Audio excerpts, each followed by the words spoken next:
Welcome guys, আমি এই মুহূর্তে দাঁড়িয়ে আছি আমার প্রাণের জেলা জামালপুর এবং আমার প্রাণের বিভাগ ময়মনসিংহের শেষ সীমানায়।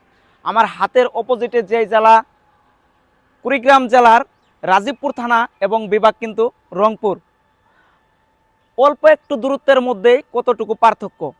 একই এলাকায় বসবাস করে অথচ এক জায়গায় খেলাধুলা করে কিন্তু তাদের শিক্ষাবোধ কিন্তু আলাদা।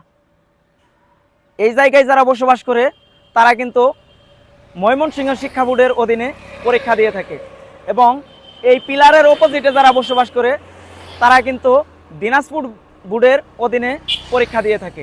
পার্থক্য শুধু এইটুকু না, পার্থক্য কিন্তু ভাষাগতেরও। আমরা যে ভাষায় কথা বলি আঞ্চলিক ভাষায়, তারা কিন্তু তাদের আঞ্চলিক ভাষায় কথা বলে।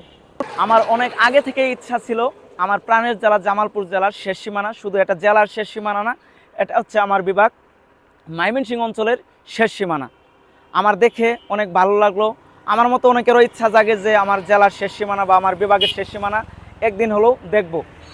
যারা দেখেন নাই আশা করি আসবেন, এসে দেখে যাবেন। খুব ভালো লাগবে, আমারও ভালো লাগছে। আশা করি আপনাদেরও ভালো লাগবে। আপনাদের দেখার আমন্ত্রণ রইল।